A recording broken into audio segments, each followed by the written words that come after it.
மிகவும் அன்பாய் அழைக்கப்பட்ட அன்புக்குரிய சகோதர சகோதரிகளே, பிதாவாகிய தேவன் தாமே நம்முடைய ஆயுசு நாட்களில் அவனை கூட்டிக் கொடுத்து இந்த நாளில் நாம் காணும்படியாக செய்திருக்கிறார். அவருக்கு இந்த ஒரு கூடுகையின் மூலமாக, அவருடைய குமாரன் மூலமாக நாம் துதியும் ஸ்தோத்திரத்தையும் கனத்தையும் மகிமையும் எடுத்துக்கொள்ளலாம். சகோதரர் சொன்ன விதமாக கிளாஸ் நம்பர் 37 எத்தனாவது சாப்டர் பார்க்குறோம் அப்படின்னா 7வது சாப்டர் பார்க்குறோம். புது சிருஷ்டியின் பிரமாணம் அப்படிங்கிற அந்த ஒரு தலைப்பின் கீழாக இது ஒரு 3வது பகுதியாக நம்ம பார்க்குறோம் அப்படின்னு சொல்லி பார்க்குறோம். ஸோ கடந்த வாரம் வரைக்கும் நம்ம என்ன பார்த்துருந்தோம், இந்த புது சிருஷ்டியுடைய பிரமாணம் அப்படின்னா கன்க்ளூட் பண்ணும்போது எப்படி கன்க்ளூட் பண்ணியிருந்தோம் அப்படின்னா, புது சிருஷ்டிக்கு தேவன் பிரமாணங்கள் கொடுத்துருக்காரா அப்படின்னு சொல்லி கேட்கும்போது, புது சிருஷ்டிக்கு தேவன் பிரமாணங்கள் எதுவும் கொடுக்கல அப்படின்னு சொல்லி தான் கன்க்ளூட் பண்ணியிருந்தோம் நம்ம போன வாரத்தை, இல்லைங்களா?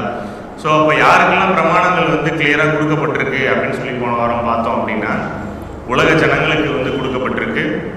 அதே நேரத்தில் ஏதேன் தோட்டத்திலிருந்து கிறிஸ்துவனுடைய முதலாம் வருகை வரைக்கும் அந்த அந்த காலப்பகுதி வரைக்கும் ஒரு பிரமாணங்கள் கொடுக்கப்பட்டிருக்கு.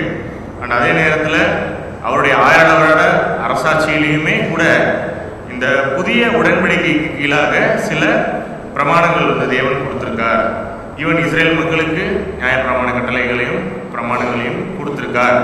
ஆனால் புது சிருஷ்டிக்கு என்ன இல்லை அப்படின்னு சொல்லி நம்ம பார்த்தோம் அப்படின்னா, இதே போல பிரமாணங்கள் எதுவும் கொடுக்கப்படலை அப்படின்னு சொல்லி நம்ம பார்த்தோம். அப்போ என்ன ரீசன் அப்படின்னா, ஒரு புது சிருஷ்டியா இருக்கிறோம், ஒரு புது சிருஷ்டியா நம்ம மாறுறோம் அப்படின்னா நமக்கு என்ன மாதிரியான ஒரு நிலைமையை பிதா கொடுக்குறார் அப்படின்னு சொல்லி பார்த்தீங்கன்னா, அவருடைய குமாரன் மூலமாக ஒரு நீதிமானாக்கப்பட்ட ஒரு நிலைமையை நம்முடைய பிதா நமக்கு கொடுக்குறார் அப்படின்னு சொல்லி பார்க்குறோம். அப்போ தேவனுடைய அந்த பரிபூர்ண அன்பை அண்டர்ஸ்டாண்ட் பண்ணி தன்னைத்தானே அர்ப்பணித்து வாழக்கூடிய ஒரு புது சிருஷ்டியா யாரெல்லாம் இருக்காங்களோ அவங்களுக்கு என்ன இல்லை அப்படின்னு சொல்லி பார்த்தீங்கன்னா, பிரமாணங்கள் இல்லை அப்படின்னு சொல்லி பார்க்குறோம். ஏன் அப்படின்னா, we are not servants, we are God's son அப்படின்னு சொல்லி ரொம்ப அழகான ஒரு வார்த்தையை சகோதரர் குறிப்பிடுறாரு. ஏன் அப்படின்னா, நாம் ஊழியக்காரர்கள் அப்படிங்கிற அந்த ஒரு தகுதியில் இல்லை. ஆனால் எதுக்குள்ளே போயிடுறோம் அப்படின்னா, தேவனுடைய புத்திரர்கள் அப்படிங்கிற ஒரு ஸ்தானத்துக்குள்ளே நம்ம போய் ஒருவேளை தேவனுடைய அந்த நீதியையும் அந்த அன்பையும் நம்ம புரிஞ்சுக்கிட்டு ஒரு புது சிருஷ்டியாக மாறுறோம் அப்படின்னா நமக்கு என்ன இல்லை, பிரமாணங்கள் எதுவும் கிடையாது அப்படின்னு சொல்லி பார்க்குறோம்.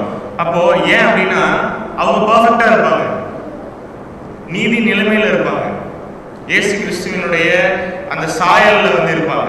அப்படிப்பட்டவங்களுக்கு பிரமாணங்கள் தேவன் எதுவும் கொடுத்துருக்காரா அப்படின்னா இல்லை, பிரமாணங்கள் கொடுக்கப்படலை அப்படின்னு சொல்லி பார்க்குறோம். அப்போ போன வாரமே ஒரு டவுட் வந்தது கிளாஸ் முடிச்சோடனே, அப்போ நமக்கு அன்பின் பிரமாணங்கள் இல்லைங்களா அப்படின்னு. அப்போ அன்பின் பிரமாணம் நமக்கு இருக்கு, யாருமே என்ன சொல்ல முடியாது, அன்பின் பிரமாணங்கள் நமக்கு இல்லை அப்படின்னு சொல்ல முடியாது. ஏன் அப்படின்னா, நம்ம இன்னும் என்ன சூழ்நிலைக்குள்ள போகலை, 100% நீதிமானாக்கப்பட்ட அந்த ஒரு சூழ்நிலைக்குள்ள போகலை அப்படின்னு சொல்லி பார்க்குறோம். ஒருவேளை நம்மளும் அந்த 100% பியூரிஃபை ஆகி கிறிஸ்துவனுடைய சாயலுக்கு ஒப்பாக நம்மளும் குணலட்சணங்கள் காட்டுறதுக்கு நம்ம போயிட்டோம் அப்படின்னா நமக்கு என்ன இல்லைன்னு சொல்லி பார்க்குறோம், பிரமாணங்கள் இல்லை அப்படின்னு சொல்லி பார்க்குறோம். அப்போ இந்த அன்பின் பிரமாணங்கள் நமக்கு இருக்கு அப்படின்னா இதை எப்படி நம்ம பார்க்கலாம், இந்த லா ஆஃப் லவ் அப்படிங்கிற விஷயத்த நம்ம எப்படி புரிஞ்சுக்கலாம்? ஏன்னா நம்ம கிளியரா பார்த்துட்டோம், இந்த சில விஷயங்களை நம்ம ப்ராப்பரா நடப்பித்து நம்முடைய வாழ்க்கையில காட்டினா மட்டுமே தான் நம்மளால என்ன பண்ண முடியும், சபை வகுப்பாராக போக முடியும், 1,44,000 பேர்ல நம்மளும் ஒருத்தரா மாற முடியும், அந்த பரிசுத்த நிலைமைக்கு நம்ம அந்த ஒரு பொசிஷனுக்கு நம்ம போக முடியும் அப்படின்னு சொல்லி நம்ம பார்க்குறோம். ஸோ அப்படி இருக்கும் பொழுது நியூ கிரியேஷன்ஸ் இந்த ஒரு கிரேஸ்ல இருக்கும் பொழுது இந்த அன்பின் பிரமாணத்தை நம்ம ஃபுல்ஃபில் கம்ப்ளீட்டாக பண்ணாதான் நமக்கு மகிமை அப்படிங்கிற ஒரு விஷயத்தையும் நம்முடைய மூத்த சகோதரர் ரொம்ப கிளியராக சொல்கிறார் அப்படின்னு சொல்லி பார்க்குறோம். அப்போ இதை எப்படி பார்க்கலாம், இந்த பாடம் எப்படி போக போகுது அப்படின்னா, grow up in appreciation of perfect love அப்படின்னு சொல்லி சொல்கிறார். பரிபூரண அன்பின் பிரமாணம் அப்படின்னு சொல்லி சொல்கிறார். அப்படின்னா இந்த பரிபூரண அன்பின் பிரமாணத்தை எப்படி ஏற்றுக்கொள்றது, இந்த பரிபூரணமான இந்த அன்பின் பிரமாணத்தை அதில் எப்படி நம்ம வளர்ச்சி காண்பது நம்முடைய ஆவிக்குரிய வாழ்க்கையில், அதே நேரத்தில் எப்படி இந்த லா ஆஃப் லவ்ல பரிபூரணம் அடைகிறது அப்படின்னு சொல்லி பார்த்தீங்க அப்படின்னா, ஒரு உதாரணம் சொல்கிறார். நம்முடைய மூத்த சகோதரர். நம்முடைய இரட்சகராகிய இயேசு கிறிஸ்து அவர் வந்து என்னவா, அவரை வந்து ஒரு ஸ்கூல்னு சொல்றார். அவர் ஒருவேளை இந்த ஸ்கூலில் அவர் வந்து ஒரு டீச்சராக இருக்கார் அப்படின்னா, நம்ம ஸ்டூடெண்ட்ஸாக இருக்கோம் அவர்கிட்ட அப்படின்னா, டீச்சரை எப்போதுமே என்ன பண்ணுவாங்க, நம்மளோட ஸ்டூடெண்ட்ஸோட கேப்பபிலிட்டி என்ன பண்ணுவாங்க, எக்ஸாமின் பண்ணுவாங்க இல்லைங்களா. ஒருவேளை அந்த பள்ளிக்கூடத்தில் இயேசு கிறிஸ்து ஒரு ஆசிரியராக இருந்து நம்ம வந்து ஒரு ஸ்டூடெண்ட்டாக இருக்கோம் அப்படின்னா, நமக்கு நடக்கக்கூடிய அந்த உச்சபட்சமான அந்த கிராஜுவேட்டிங் எக்ஸாமினேஷன் சொல்லுவாங்க இல்லையா. எல்லாருக்கும் என்ன இருக்கும், எப்போதுமே ஒரு ஃபைனல் செமஸ்டர் அப்படின்னு ஒன்று இருக்கும் இல்லைங்களா. அந்த ஃபைனல் செமஸ்டர் இல்லை அந்த ஆனுவல் எக்ஸாமை நம்ம வந்து கம்ப்ளீட் பண்ணால் தான் நமக்கு என்ன தெரியும், நம்ம பாஸா அடுத்த ஸ்டேஜுக்கு போகிறோமா போகலையாங்கிறதே தெரியும். அப்போ மூத்த சகோதரர் எப்படி எக்ஸ்பிளைன் பண்ணுறாரு அப்படின்னா, இந்த லா ஆஃப் லவ்வை நம்ம எப்படி புரிஞ்சுக்கலாம் அப்படின்னா, இயேசு கிறிஸ்து ஒரு வேலை டீச்சராக இருந்து நம்ம ஸ்டூடெண்ட்ஸாக இருக்கோம் அப்படின்னா, நமக்கு இந்த லா ஆஃப் லவ், அன்பின் பிரமாணம் அப்படிங்கிற அந்த ஒரு விஷயம் தான் என்னவா இருக்கும் அப்படின்னா, எப்படி அந்த ஒரு குழந்தைக்கு அந்த ஒரு ஸ்டூடெண்ட்டுக்கு வந்து ஒரு கிராஜுவேட்டிங் எக்ஸாம் ஆனுவல் எக்ஸாம் இருக்கோ, இந்த லா ஆஃப் லவ் தான் நம்மளுடைய கிராஜுவேட்டிங் எக்ஸாம் அப்படின்னு சொல்லி சொல்கிறார்.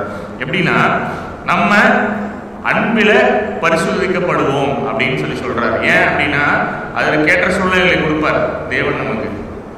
அந்த சூழ்நிலையை தாண்டாமல் நம்மளால் என்ன பண்ண முடியாது, அந்த எக்ஸாமில் பாஸ் பண்ண முடியாது அப்படின்னு சொல்லி நம்முடைய மூத்த சகோதரர் ரொம்ப கிளியராக எழுதுறாரு. அப்படின்னா முதல்ல ஒரு அந்த ஃபைனல் செமஸ்டரை கம்ப்ளீட் பண்ணணும், ஒரு பொசிஷன் அட்டென்ட் பண்ணணும், இல்லை ஒரு பட்டம் வாங்கணும் அப்படின்னா இந்த ஒரு விஷயத்தை நம்ம நிறைவேற்றணும். எதை நிறைவேற்றணும் அப்படின்னா, செல்ஃப் சாக்ரிஃபைசிங் லவ் அப்படின்னு சொல்லி நம்முடைய மூத்த சகோதரர் கிளியராக எழுதுறாரு. என்ன செல்ஃப் சாக்ரிஃபைசிங் லவ் அப்படின்னா, சுயத்தை வெறுத்து அதை நம்ம வந்து பலியாக வந்து செலுத்தணும் அப்படிங்கிறாரு. அப்போது இந்த அன்பின் பிரமாணத்தை நம்ம கடைபிடிக்கணும், சுயத்தை வெறுக்கணும். அந்த ரெண்டு விஷயத்தையும் நம்ம செஞ்சாதான் என்ன பண்ண முடியுமா, இயேசு கிறிஸ்துவுக்கு நம்ம ஸ்டூடெண்ட்ஸ் அப்படின்னு சொல்ல முடியும். அதே நேரத்தில் நம்மளுடைய பந்தய பொருளையும் நம்ம அடைய முடியும் அப்படின்னு சொல்லி சொல்கிறார்.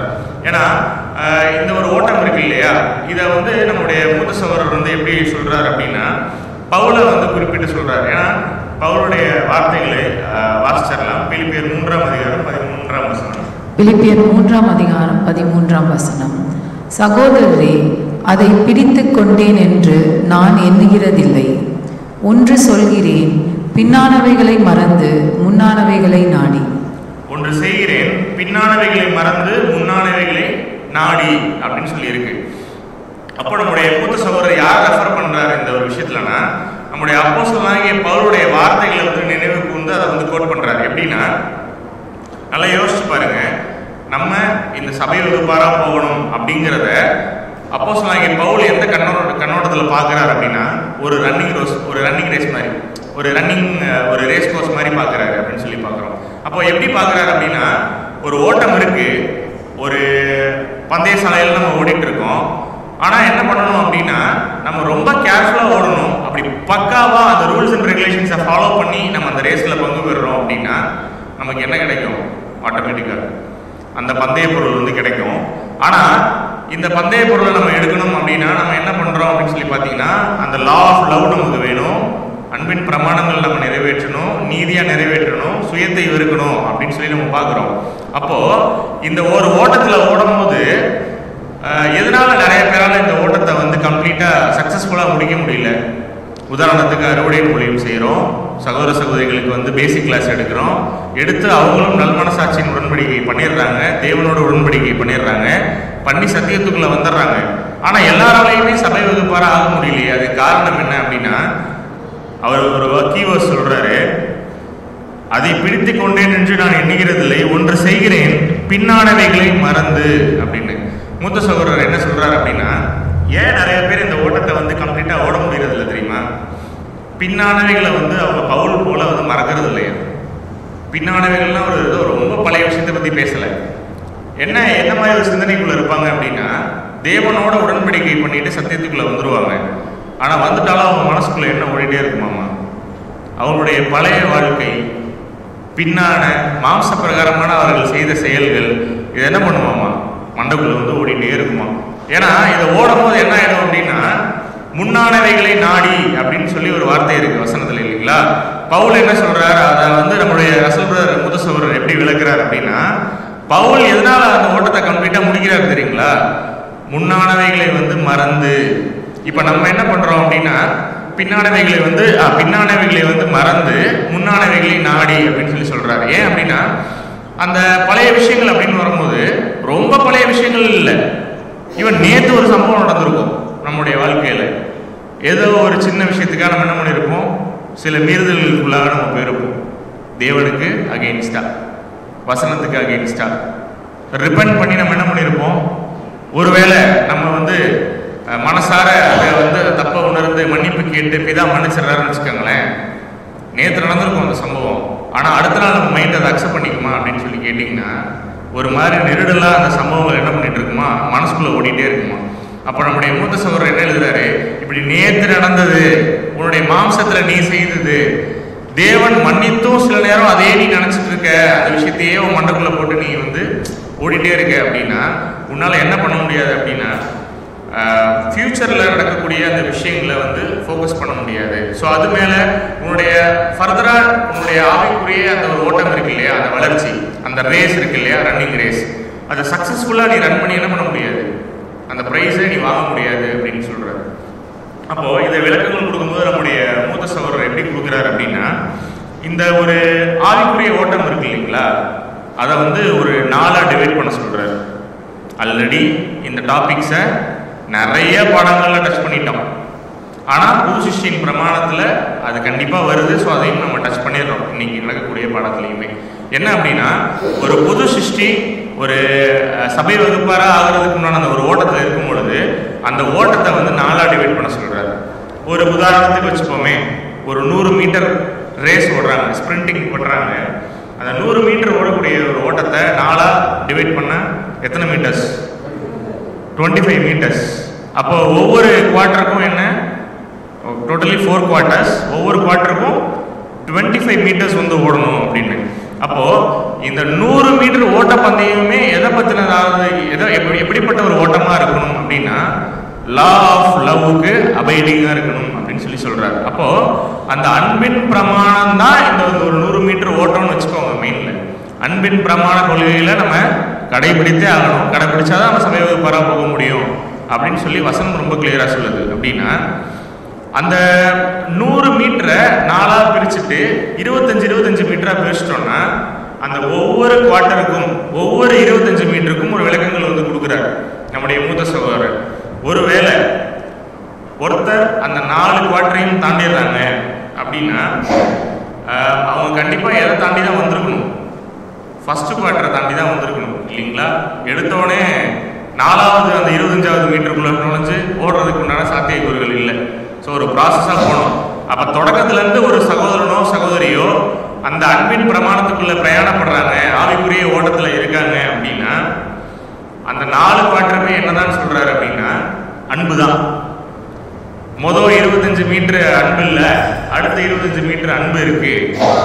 அப்படிலாம் இல்லை, நீ ஓடக்கூடிய அந்த 100 மீட்டர்லையுமே அன்பு இருக்கு. அன்புல தான் ஓட போற, லா ஆஃப் லவ்ல தான் ஓட போற. ஆனா அதுல எப்படி டிஃபரன்ஷியேட் பண்ற, எப்படிப்பட்ட அன்பு அப்படின்னா, அந்த முதல் 25 மீட்டர் இருக்கு இல்லைங்களா, அப்படின்னா நம்ம எப்படி புரிஞ்சுக்கணும்?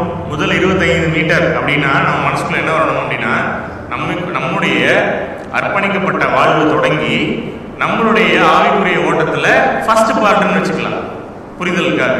அப்ப அந்த ஃபர்ஸ்ட் பார்ட்ல என்ன இருக்குமா அப்படின்னா, என்ன மாதிரியான ஒரு அன்பு இருக்கும் நம்ம கிட்ட அப்படின்னா, டியூட்டி லவ் அப்படிங்கிறது. அப்ப அந்த முதல் 25 மீட்டர்ல என்னதான் இருக்குமா, அந்த 100 மீட்டர் ரேஸ்ல, என்டையர் ரேஸ்ல ஒரு கால் பகுதி கடமை அன்பு தான் இருக்கும் அப்படின்னு சொல்றாரு. அப்போ இந்த கடமை அன்பை வச்சுட்டு நம்ம சபை வகுப்பாரா போயிட முடியுமா அப்படின்னா, அதுக்கு உதாரணம் கொடுக்குறாரு. எது கடமை அன்புன்னு நீங்க முதல்ல புரிஞ்சுக்கணும். அதுக்கு என்ன சொல்றாரு அப்படின்னா, ஒரு சில கடமை உணர்ச்சிகள் மூலமாக நமக்குள்ள இயல்பாக ஏற்படக்கூடிய அன்பு. உதாரணத்துக்கு இப்போ மெமரியல் வேற வரப்போகுது இல்லைங்களா.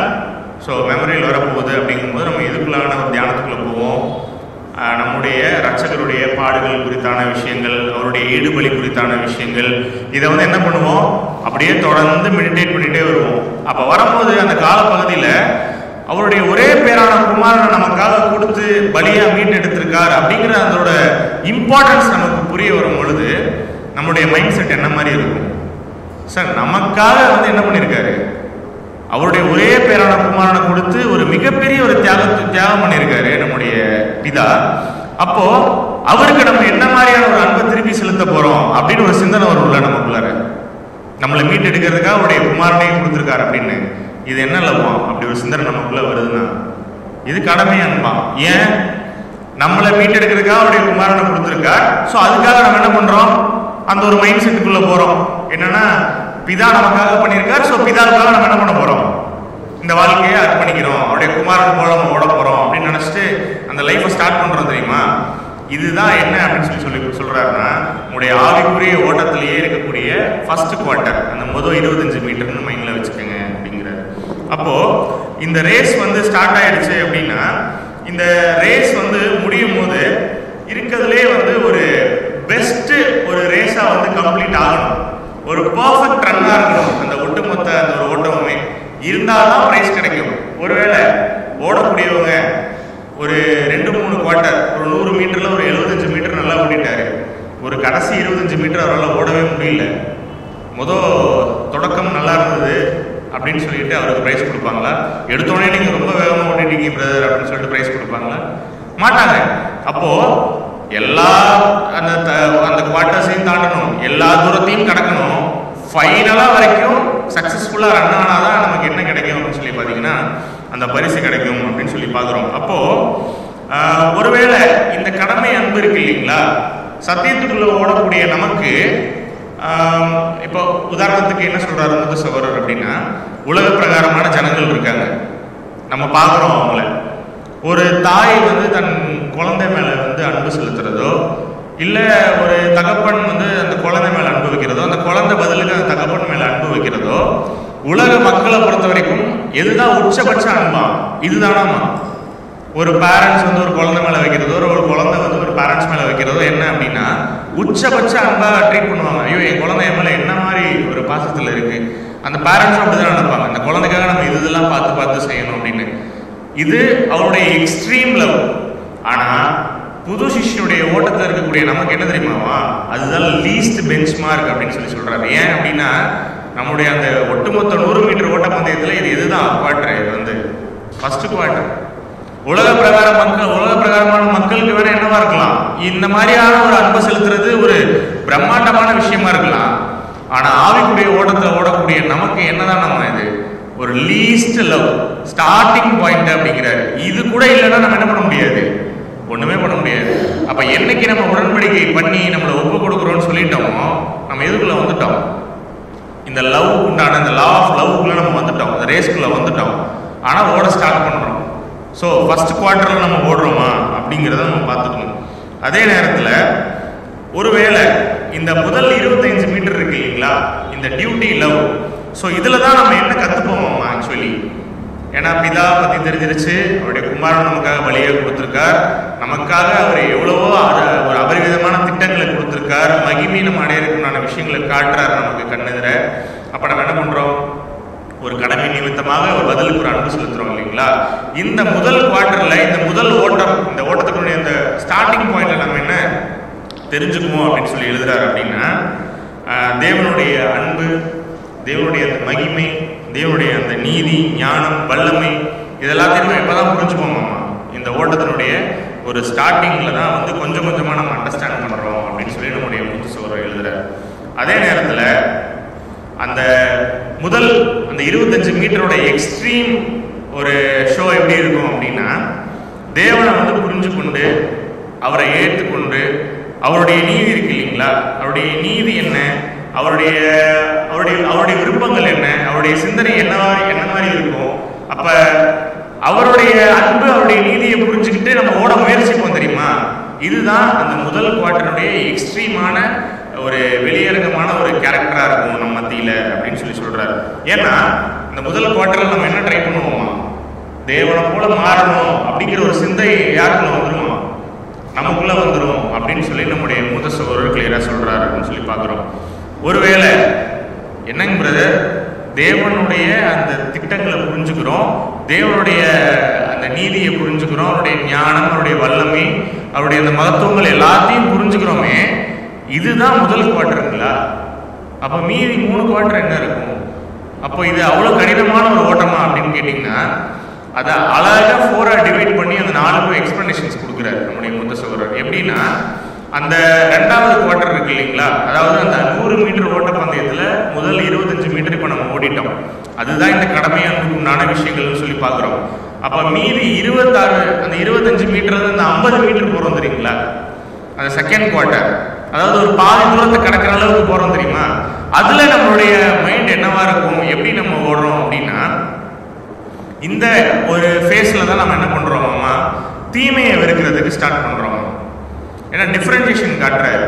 ஃபஸ்ட்டு அந்த முதல் குவார்ட்டரில் நம்ம தீமையை வெறுக்கலை, பிதாவை பற்றி தெரிஞ்சுக்கிறோம், பிதாவுடைய திட்டங்களை தெரிஞ்சுக்கிறோம், அவருடைய அன்பை புரிஞ்சுக்கிறோம், ஒரே பேரான குமாரனை நமக்காக தியாகமாக பலியாக கொடுத்தார் அப்படிங்கிற சிந்தனை நம்ம மனசுக்குள்ளே வந்தோடனேயுமே அர்ப்பணிக்கப்பட்டதுக்கு பிறகு நம்ம என்ன பண்ண ஆரம்பிச்சிடறோம், அவருடைய நீதி நியாயங்களுடைய வல்லமைகளுடைய திட்டங்களை வந்து என்னன்னு தெரிஞ்சுக்கிறோம். தெரிஞ்சுக்கிட்டு அப்படியே அந்த ரேஸில் கண்டினியூ பண்ணி ஓடணும்னு நினைக்கிறோம். ஆனால் இந்த பகுதியில் நமக்கு என்னன்னு இல்லை, நம்ம தீமையை வெறுக்கிறவங்களாக இல்லை. ஆனால் அந்த செகண்ட் குவார்ட்டர் இருக்கு இல்லைங்களா, ஸோ அதில் நம்ம என்ன பண்ணுறோம் அப்படின்னு சொல்லி சொல்கிறார் அப்படின்னா, இங்கே தான் நம்மளுடைய மனசு என்ன பண்ணுதான், தீமையை வெறுக்க ஸ்டார்ட் பண்ணுது அப்படின்னு சொல்லி சொல்கிறார். ஃபர்ஸ்ட் குவார்ட்டரில் வந்து தேவன் பற்றி தெரிஞ்சிருக்கும், அவருடைய குமாரனுடைய பலிகள் அவருடைய அடிச்சூடுகள் பற்றி நமக்கு தெரிஞ்சிருக்கும். ஆனால் நம்ம மனசு தீமையை வெறுக்குமா அப்படின்னா இல்லை, ஏன்னா அதுதான் ஸ்டார்டிங் பாயிண்ட்டு. அப்போ தீமையை வெறுக்காது. ஆனால் அந்த 2வது குவார்ட்டர் இருக்கு இல்லைங்களா, ஒரு ½ டிஸ்டன்ஸ் வந்து கடந்து வரணும் அப்படின்னு. ஸோ அந்த இடத்துல என்ன பண்ணுறோம் அப்படின்னு சொல்லி பார்த்தீங்கன்னா, பாவம் வந்து ஒரு சைடு இருக்கும். ஆனால் நம்ம மனசு என்ன யோசிக்குமாம்மா, அந்த பாவமான சிந்தனையை விட்டு நம்ம வந்து விலகி ஓடணும், அந்த பாவத்தை வந்து வெறுக்கக்கூடிய ஒரு செயலுக்குள்ளே இந்த புது சிருஷ்டியானவர்கள் ஓட வந்து முயற்சிப்பாங்க அப்படின்னு சொல்லி நம்முடைய மூத்த சகோதரர் எழுதுறார். 2வது, இது ஒரு போராட்டமான ஒரு ஸ்டேஜ்னு எழுதுறார் இந்த செகண்ட் குவார்ட்டர். ஏன் அப்படின்னா, அந்த தீமை, அந்த அநீதியான விஷயங்களுக்கும் நமக்கும் நடக்கக்கூடிய ஒரு போராட்டங்கள் அப்படின்னு சொல்லி எழுதுறாரு. ஏன் அப்படின்னா, இந்த மகிமை, இந்த கணத்தை வந்து உணர்ந்துட்டு இந்த பாவத்தை வந்து வெறுக்க ஸ்டார்ட் பண்ணுவோம் இந்த ஒரு காலப்பகுதியில். அதே நேரத்தில் நீதியை ரொம்ப நேசிக்கக்கூடிய மக்களாக இருக்கும். நம்ம நல்லா கவனிச்சிருக்கோம், இந்த புது சிருஷ்டியுடைய பிரமாணத்தில் ஒருத்தர் புது சிருஷ்டியாக சக்ஸஸ்ஃபுல்லாக மாறணும், சபை வகுப்பாராக போகணும்னா அன்பை காட்டணும், நீதியை நேசிக்கணும், பாவத்தை அடியோட வெறுக்கணும் அப்படின்னு. அப்போது இந்த ஃபேஸில் தான் என்ன நடக்குமாமா, அந்த பாவத்தை வெறுக்கக்கூடிய அந்த ஒரு மைண்ட் செட்டுக்குள்ளே நம்ம வருவோம் அப்படின்னு சொல்லி நம்முடைய மூத்த சகோதரர் எழுதுறாரு. அப்போது இவ்வளோதான் வந்து ½ ஸ்டேஜ் கிராஸ் பண்ணியிருக்கோம் அப்படின்னு சொல்லி மூத்த சகோதரர் எழுதுறாரு. அப்போ இன்னும் அந்த 2 குவார்ட்டர் எப்படி இருக்கும் யோசிச்சு பாருங்க.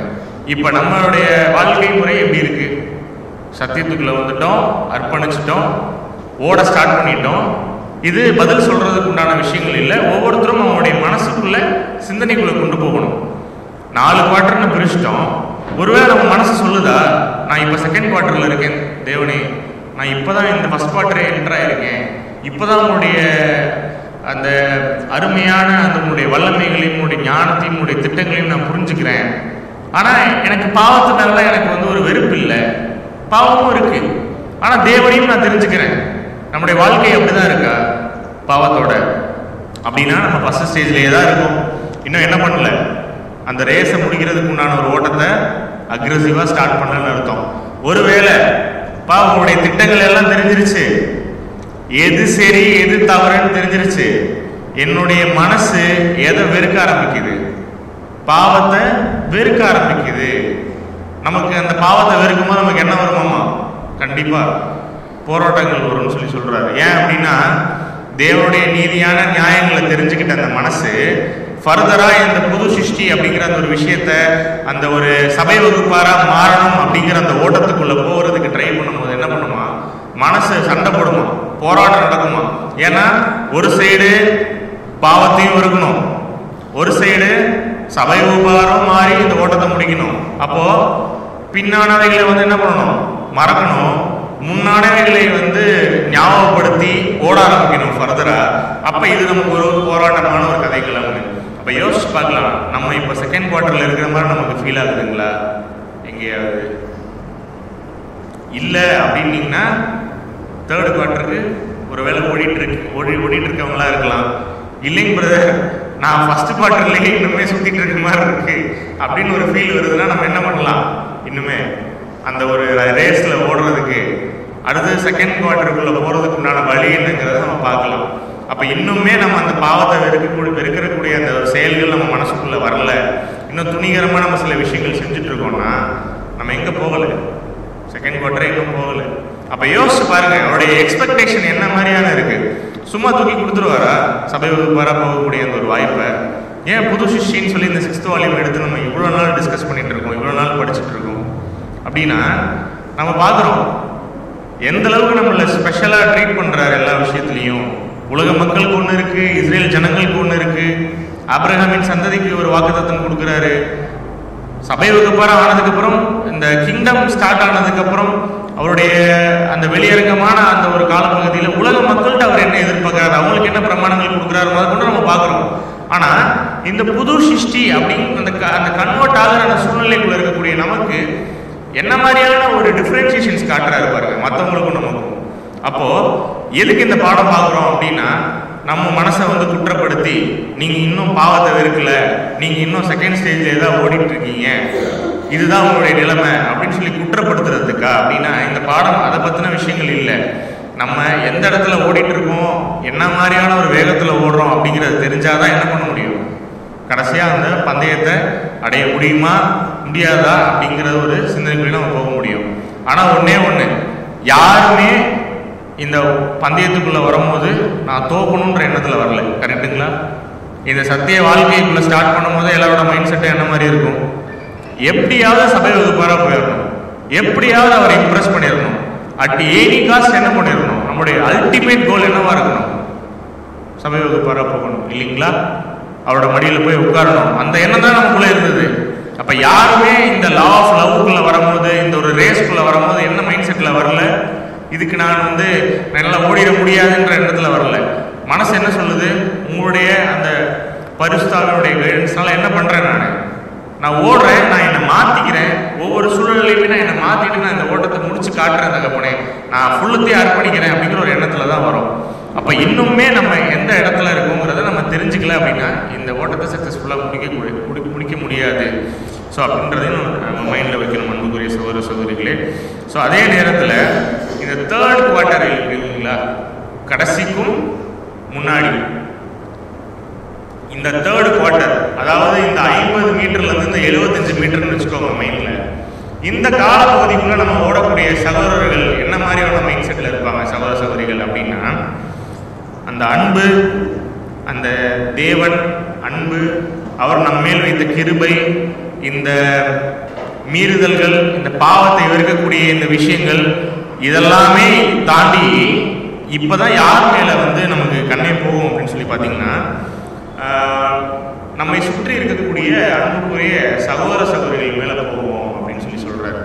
எப்போ அப்படின்னா, தேவன் மேலே, அவருடைய குணலட்சணம் மேலே, அது மட்டும் மேலேயுமே அன்பு வைக்காம அந்த சகோதர அன்பு அப்படிங்கிற அந்த ஒரு ஃபேஸ்க்குள்ளே எப்போ தான் என்ட்ராகிறோம், நம்ம அந்த தேர்ட் குவார்ட்டரில் தான் என்ட்ராகிறோம் அப்படிங்கிறது.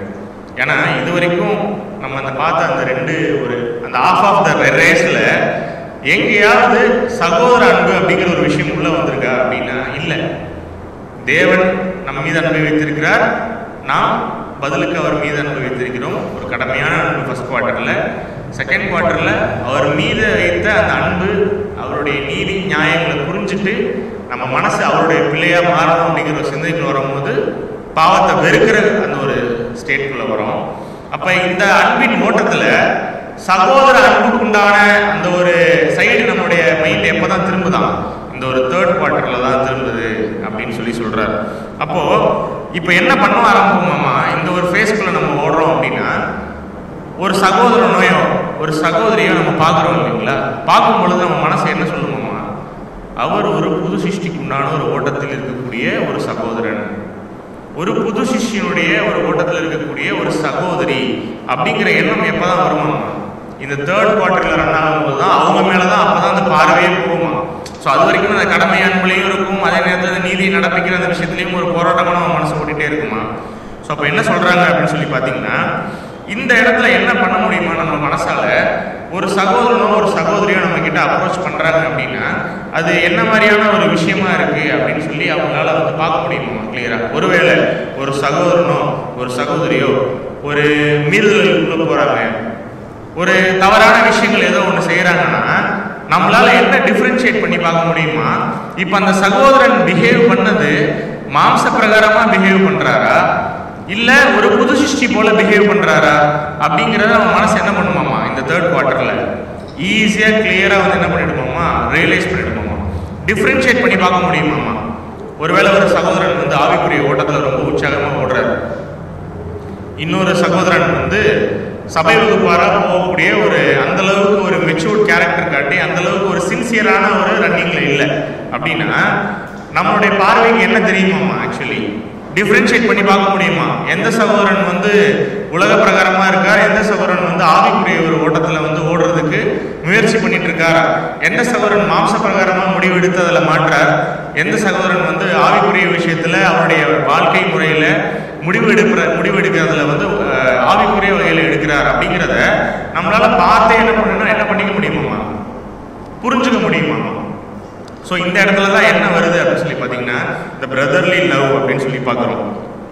அப்போ என்னதான் வந்து நம்ம மாம்ச பிரகாரமாக பிஹேவ் பண்ணாலும் அந்த புது சிருஷ்டியை வந்து ரொம்ப கிளியராக வந்து அந்த விஷயத்தை வந்து சென்ஸ் பண்ணிடும் அப்படின்னு சொல்லி சொல்கிறார். அதே நேரத்தில் ஒருவேளை ஒரு சகோதரனோ ஒரு சகோதரியோ ஒரு தவறு செய்தால் கூட இந்த காலப்பகுதியில் நம்ம என்ன பண்ணுவோம் ஆக்சுவலி? ஸோ அந்த ஒரு சூழ்நிலையை வந்து நம்ம ஜெயிச்சு அந்த பாவத்தை வந்து நம்ம மன்னிக்கக்கூடிய ஒரு சூழ்நிலைக்குள்ள வருவோம் அப்படின்னு சொல்லி சொல்கிறார். என்ன சொல்கிறார் ரொம்ப முக்கியமாக அப்படின்னா, இந்த அன்பு இந்த ஒரு தேர்ட் குவார்ட்டரில் ஓடக்கூடிய மக்களுக்கு இருக்கக்கூடிய அந்த லா ஆஃப் லவ், அந்த அன்பு இருக்கு இல்லைங்களா, அது வந்து ரொம்ப ஈஸியாக வந்து டிஃப்ரென்ஷியேட் பண்ணிடும். ஏன்னா அந்த பலவீனத்தின் மேலே இறக்கம் வைக்கிறதா இருக்கட்டும், அந்த கிருபை காட்டுற விஷயமா இருக்கட்டும், எந்த காலப்பகுதியில் தான் நடக்குமா? இந்த தேர்ட் குவார்ட்டரில் தான் நடக்கும். செகண்ட் குவார்ட்டரில் நம்ம என்ன பண்ணியிருப்போம்? ஒருவேளை ஒரு சகோதரனோ சகோதரியோ ஏதோ ஒரு தவறு பண்ணிடுறாங்க அப்படின்னா நமக்கு தேவனுடைய வல்லமை நீதி நியாயங்கள் தெரியும், பாவத்தை வேற வெறுக்க ஸ்டார்ட் பண்ணிட்டோம். அந்த காலப்பகுதியில் நம்ம சகோதரன் மேலே அன்பு செலுத்திருப்போமா அப்படின்னா செலுத்திருக்கவே மாட்டோம்.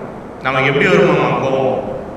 சாமகமும் வரும் இல்லைங்களா? ஏதோ ஒரு தப்பான ஒரு விஷயம் நடக்குது, ஏதோ ஒரு பிரதர் ஒரு தப்பான ஒரு செயல் செஞ்சிடறாரு அப்படின்னா நம்ம மனசு அவரை சாந்தமாக பார்க்குமா? அவரை மன்னிக்கக்கூடிய சூழ்நிலைக்குள்ள நம்ம மனசு போகுமா அப்படின்னா போகாது. அப்படின்னா நம்ம எந்த குவார்ட்டரில் இல்லை, தேர்ட்லேயே இல்லை. நம்ம எங்கே இருக்கோம்? இன்னும் செகண்டுக்குள்ளேயே சுற்றிட்டு இருக்கோம். ஆனால் அந்த செகண்ட் குவார்ட்டர் கம்ப்ளீட்டாக முடிக்கக்கூடிய ஒரு ஸ்டேஜில் இருக்கோம்னு நினச்சிட்டு நம்மளே அந்த ரேஸே முடிய போகுதுன்னு நினச்சிட்டு நம்ம என்ன பண்ணிட்டு இருக்கோம்? சுற்றிட்டு இருக்கோம் அப்படின்னு சொல்லி பார்க்குறோம். அதே நேரத்தில் ஒருவேளை இந்த தேர்ட் குவார்ட்டரில் நம்ம இருக்கோம் அப்படின்னா நம்ம மனசு எப்படி இருக்குமா? ஒருவேளை ஒரு சகோதரனோ சகோதரியோ ஃப்ளஷ்லேயே டிசிஷன் எடுக்கிறாங்க, இல்லை ஸ்பிரிச்சுவலாக டிசிஷன் எடுக்கிறாங்கன்னா அதை வேறுபடுத்தி பார்க்கும். ஒருவேளை ஒரு சகோதரனோ இல்லை ஒரு சகோதரியோ ஒரு தவறான விஷயத்துக்குள்ளே போகிறாங்க அப்படின்னா அவர்களை மன்னிக்கக்கூடிய அந்த ஒரு இடத்துக்கு வந்து போகும். அதே நேரத்தில் என்ன பண்ணுவாங்களாம்? இந்த ஒரு தேர்ட் குவார்ட்டரில் அந்த ஒரு 75 மீட்டர் கிட்ட நெருங்கக்கூடிய சகோதர சகோதரிகள் அவங்க மட்டும் சபை வகுப்பாராக போக மாட்டாங்க, போகிறவங்களோட முயற்சியில் இருக்க மாட்டாங்க.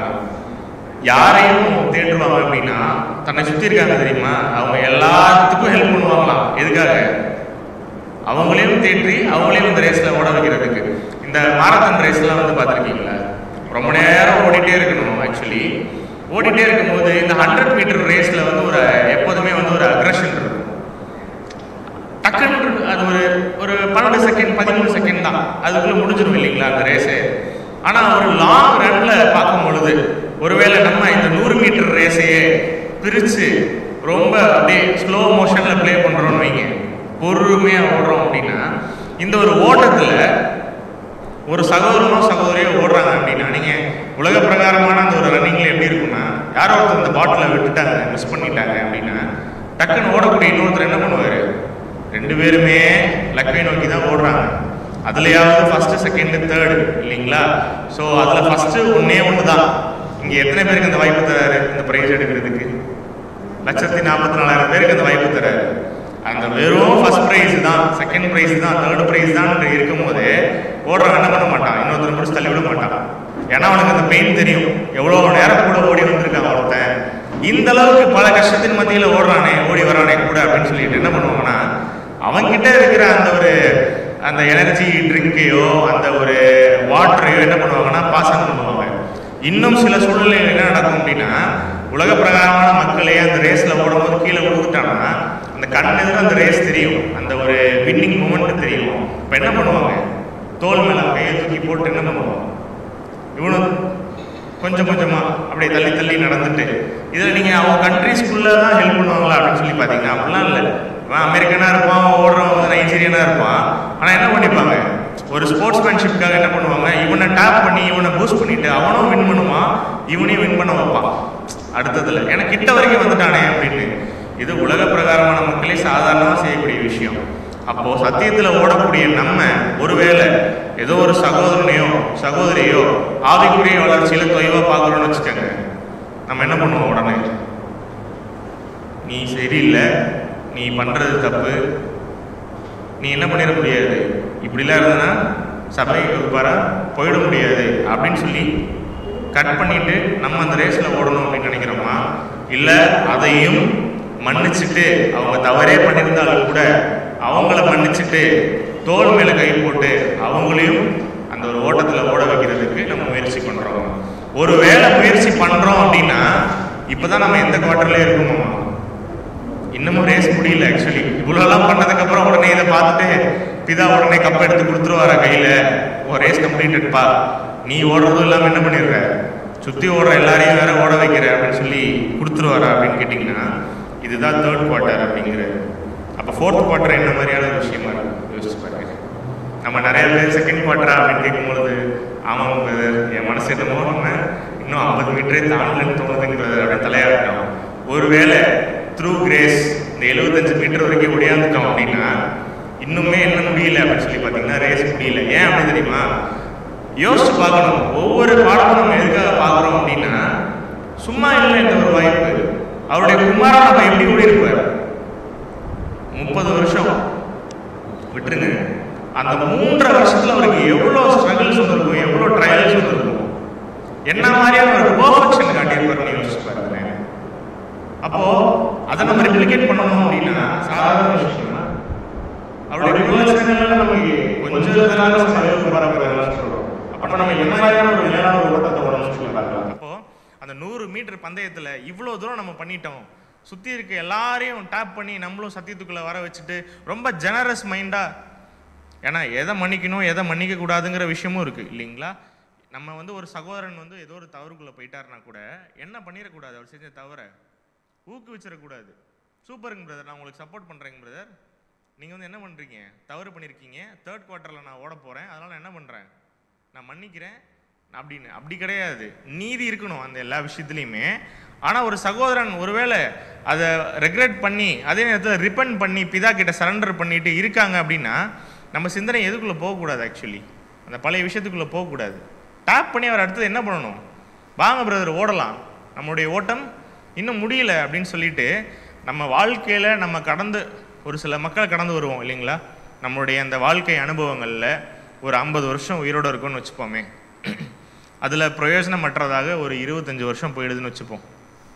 மீதி ஒருவேளை ஒரு 25 வருஷம் நமக்கு இருக்குது அப்படின்னா நம்ம கடந்து வரும் அந்த சகோதர சகோதரிகளிடம் எந்த அளவுக்கு ஒரு இம்பேக்டை நம்ம கிரியேட் பண்ணுறோம் அப்படிங்கிறத நம்ம புரிஞ்சுக்கணும்.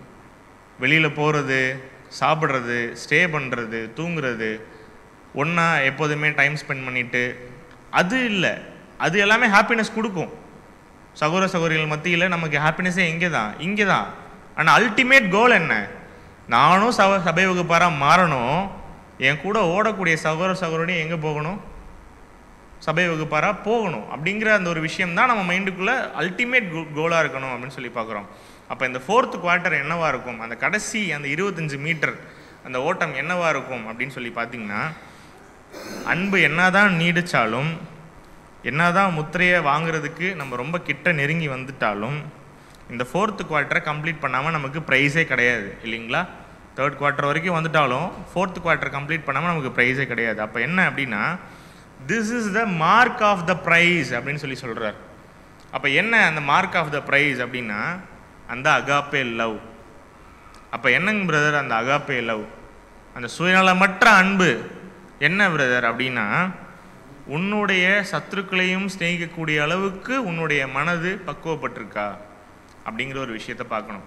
ஒரு சகோதரனோ ஒரு சகோதரியோ இருக்காங்க சபையில் அப்படின்னா அவங்கள நம்ம மனசு என்ன பண்ணிக்கும்? ஈஸியாக ஏற்றுக்கும். ஏன்? என் சகோதரன் என் சகோதரி அப்படிங்கிற ஒரு எண்ணம்.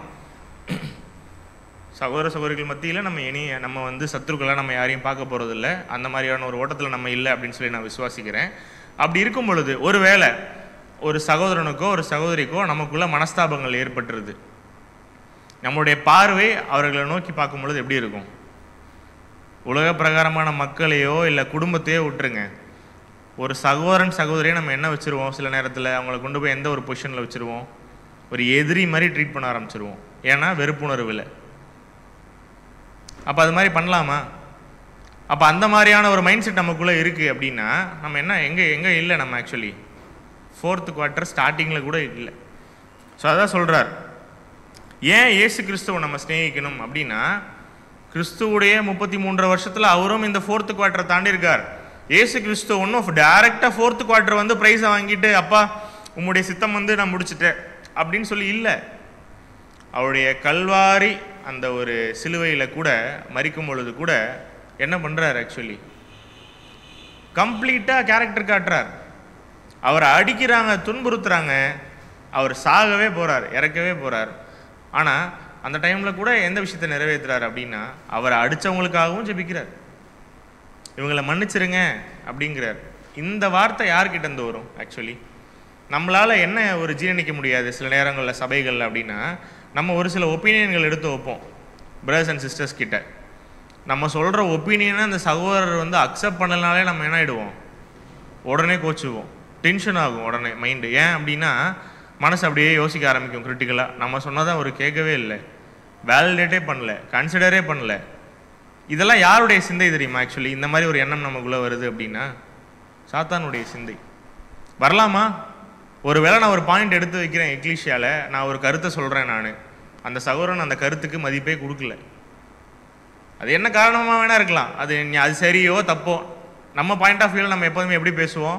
நான் பேசுகிறது தான் சரிங்கிற எண்ணத்தில் பேசுவோம். ஏன்னா என் கையிலையும் பைபிள் இருக்குது, நானும் இந்த ஓட்டத்தில் தான் இருக்கேன், நானும் சத்தியத்தில் தான் ஓடுறேன். நான் ஒரு பாயிண்ட் எடுத்து முன்னாடி வைக்கிறேன் எக்லீஷியாவில், என் பாயிண்ட்டுக்கு அங்கே மதிப்பே இல்லை அப்படின்னா யாரெல்லாம் என் பாயிண்ட்டை மதிக்கலையோ மனசு எப்படி யோசிக்கும்? அவங்களை எப்படி பார்க்கும்? ஒருவேளை இவங்க இப்படி தான் அப்படின்னு சொல்லி நானே ஜட்ஜ் பண்ணிவிட்டு அவங்கள ஒருவேளை அந்த மாதிரியே நான் அந்த ஒரு கண்ணோட்டத்திலே பார்க்குறேன், இவங்க இப்படி தான் எப்போதுமே, இவங்க நம்ம என்ன சொன்னாலும் கேட்க மாட்டாங்கன்னு சொல்லி ஒரு வெறுப்புணர்வு அவங்க மேலே நம்ம காட்டுறோம் இல்லைங்களா? ஒருவேளை அப்படி காட்ட மாட்டோம் நம்ம யாரும், அந்த மாதிரி நம்ம யாரும் இல்லை. ஒருவேளை அப்படி காட்டிட்டோம்னா என்ன ஆகிடும்? நம்ம அந்த ப்ரைஸ் கிட்ட கொஞ்சம் கூட வரல. ஏன்னா ஒரு மார்க் ஆஃப் ப்ரைஸ் அப்படிங்கிறாரு, இதுதான், இதில் சக்ஸஸ்ஃபுல்லாக இருக்கியா? ஏன் அப்படின்னா நம்முடைய பிதாவுடைய குமாரன் அதை பண்ணியிருக்கார், நம்முடைய ரட்சகர் அதை தாண்டி தான் வந்திருக்கார், அந்த விஷயத்தை கடந்து தான் வந்திருக்கார். அதை தாண்டாமல் என்ன இல்லை நமக்கு?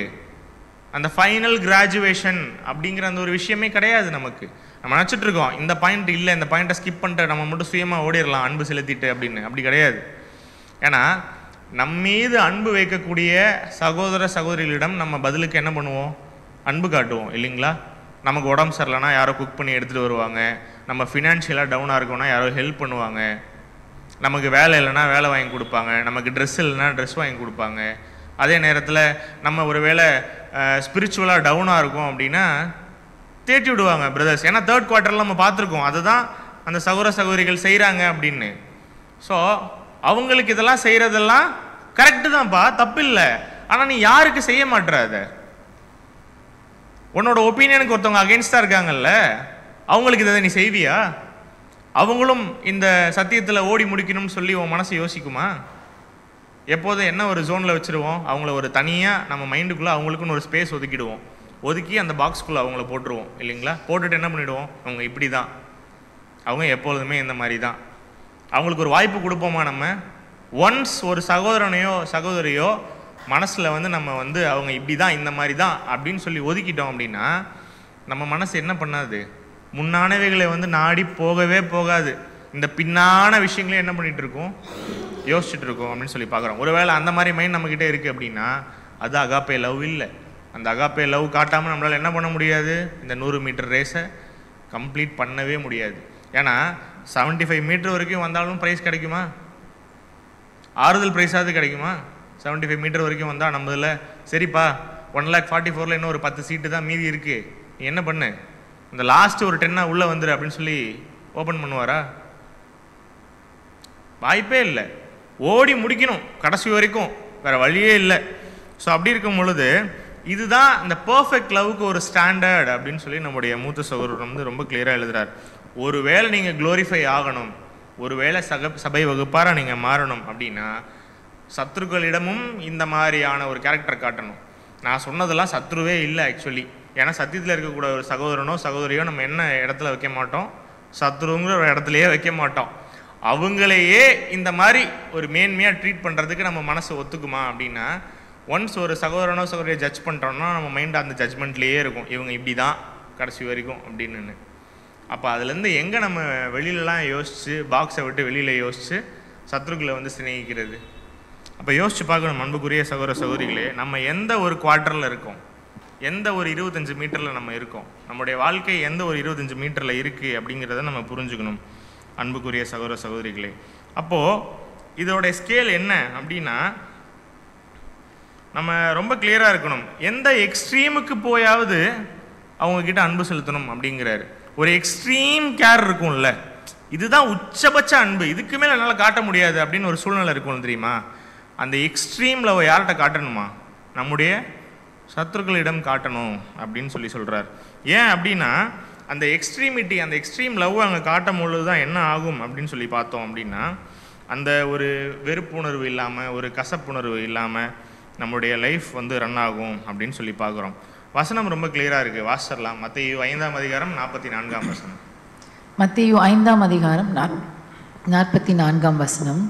நான் உங்களுக்கு சொல்கிறேன், உங்கள் சத்துருக்களை சிநேகியுங்கள், உங்களை சபிக்கிறவர்களை ஆசீர்வதியுங்கள், உங்களை பகைக்கிறவர்களுக்கு நன்மை செய்யுங்கள், உங்களை நிந்திக்கிறவர்களுக்காகவும் உங்களை துன்பப்படுத்துகிறவர்களுக்காகவும் ஜெபம் பண்ணுங்கள்.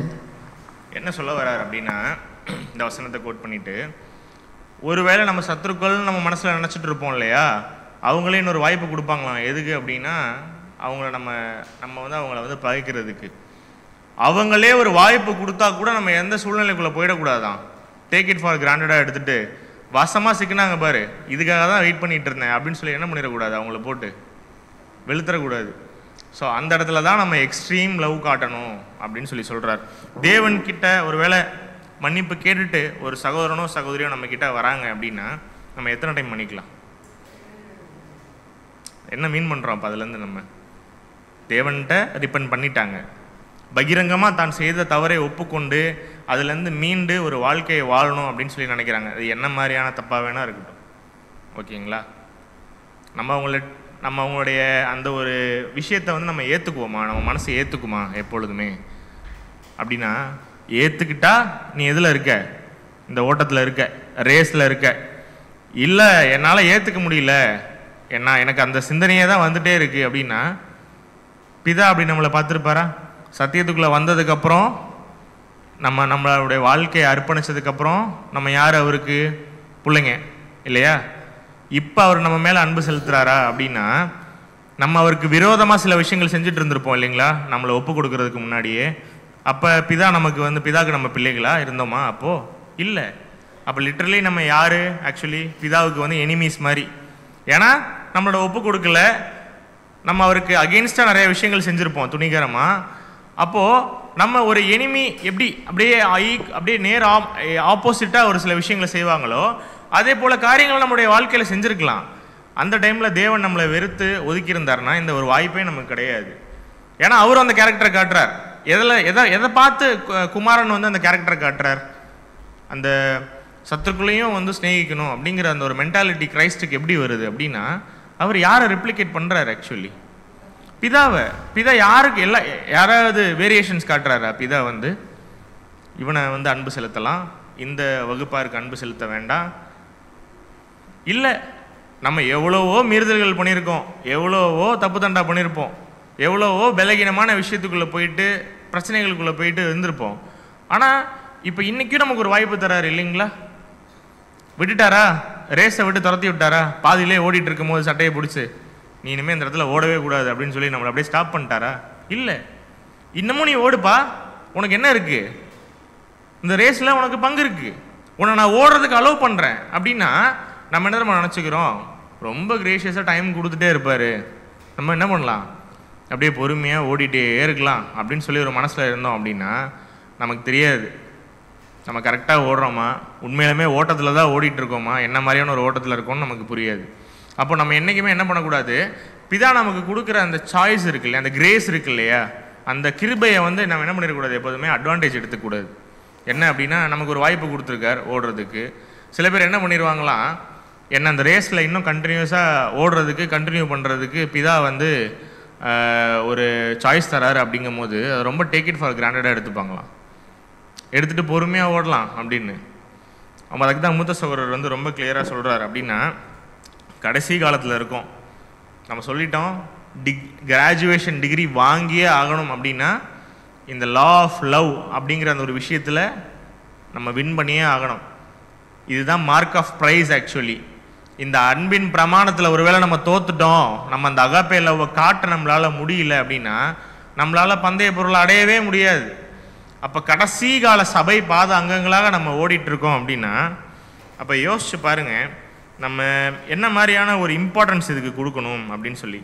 ஒருவேளை மூத்த சகோதரர் சொல்கிறார், மாம்ச பிரகாரமாக உங்களால் அந்த எதிரிகளை வந்து ஸ்நேகிக்க முடியல, மன்னிக்க முடியலனா கூட அந்த 4th குவார்ட்டரில் ஒருவேளை நீங்கள் இருக்கீங்க அப்படிங்கிறத நீங்கள் உங்களை உறுதிப்படுத்திக்கணும் அப்படின்னா மனசளவில் இருதயத்தின் அளவில்லையாவது உங்கள் மனசு என்ன பண்ணிடுமா, அவங்க மேலே அன்பு வச்சிருமா.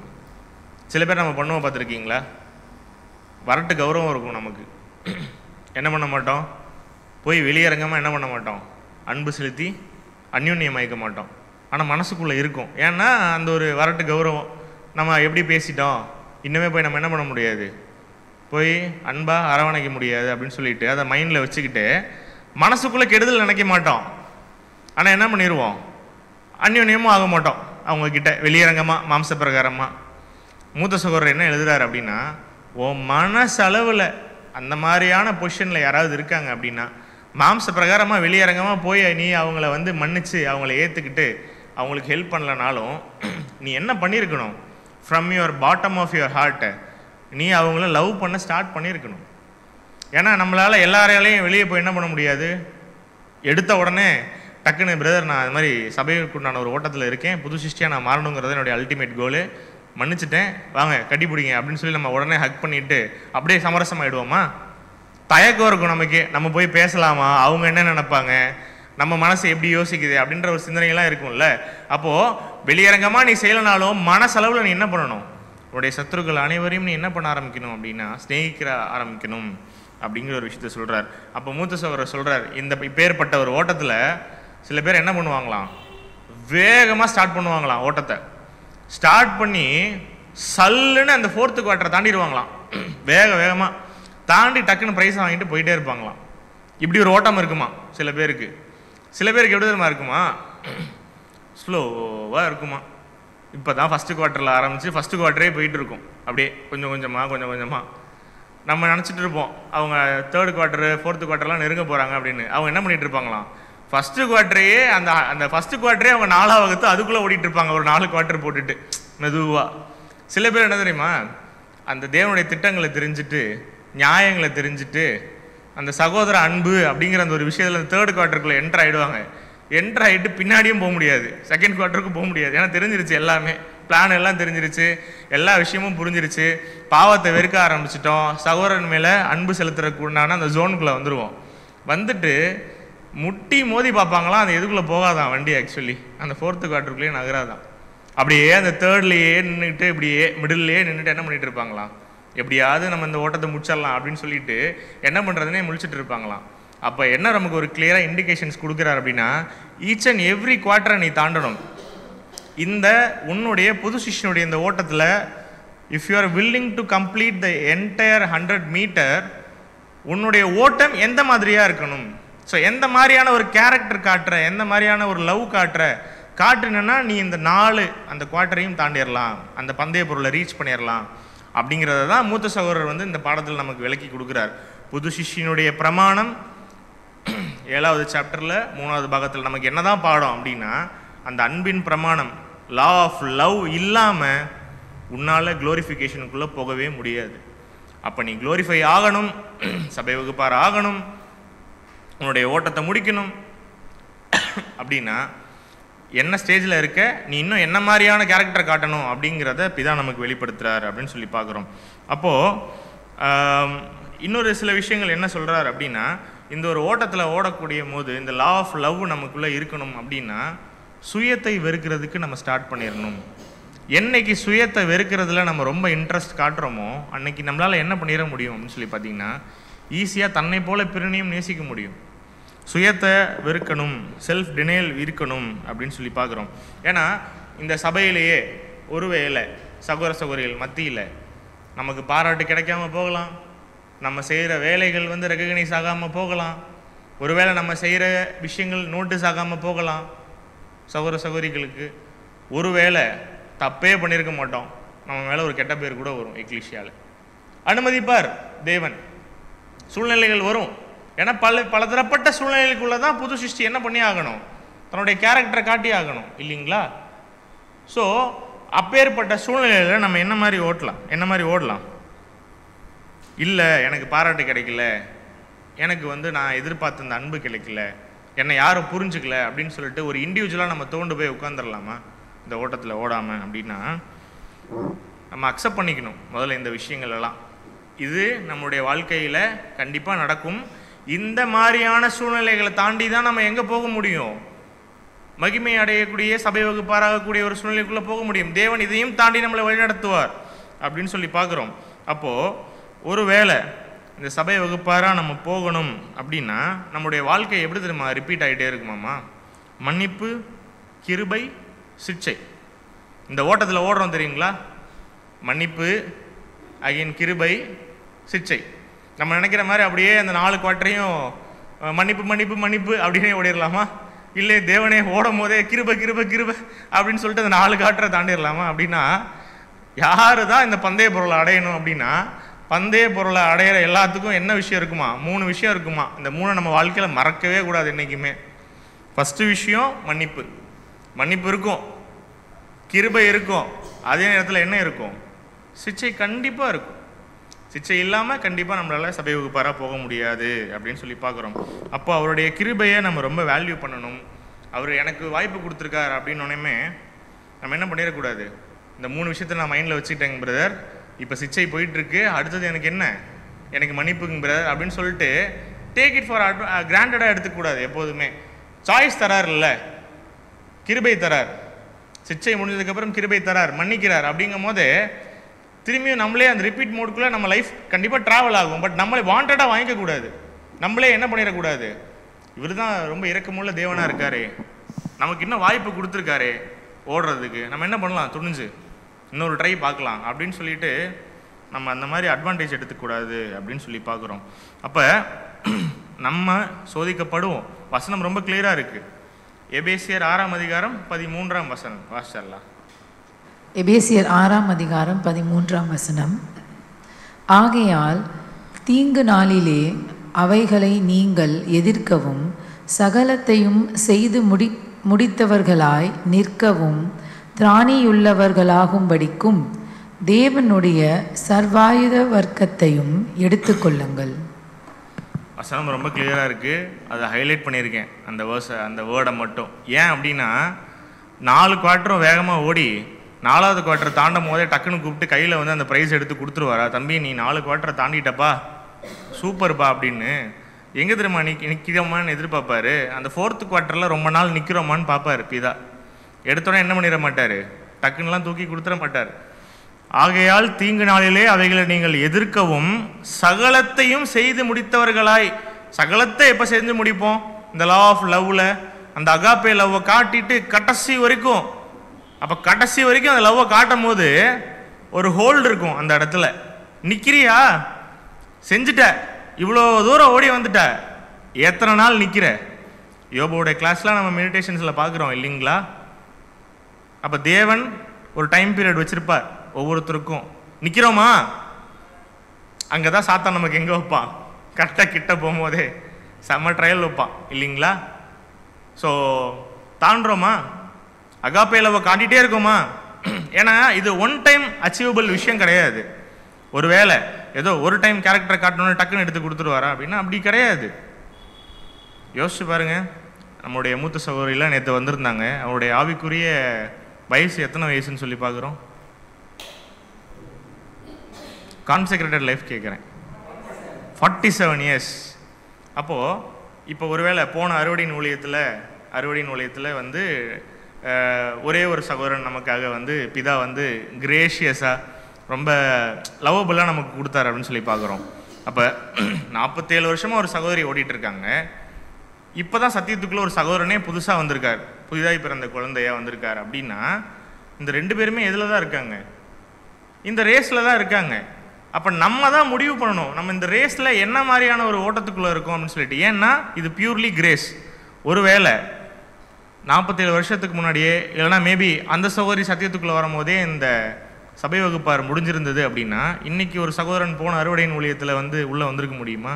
உள்ளே வந்து இந்த ஓட்டத்தில் வந்து ஒரு நம்பிக்கையாக ஓடி இருக்க முடியுமா? அப்படின்னா இன்னமும் அறுவடையின் ஊழியங்கள் நடந்துகிட்ருக்கு.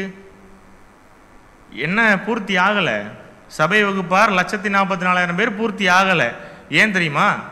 அது காரணம் இதுதான். நம்முடைய மூத்த சகோதரி நமக்கு ஒரு எக்ஸாம்பிள். ஏன்னா ரொம்ப வருஷமாக சத்தியத்தில் இருந்து ஓடிட்டுருக்காங்க. அப்படின்னு நிற்கிறோமா அப்படிங்கிற அந்த ஒரு பார்ட் இருக்குல்ல, அது நமக்கு தெரியாது எவ்வளோ காலப்பகுதி கொடுக்குறாரு அப்படின்னு. மேபி புதுசாக சத்தியத்துக்குள்ளே வந்தவங்களுக்கு ஒரு 1 இயர் கேட்கலாம், எதிர்பார்க்கலாம் பிதா.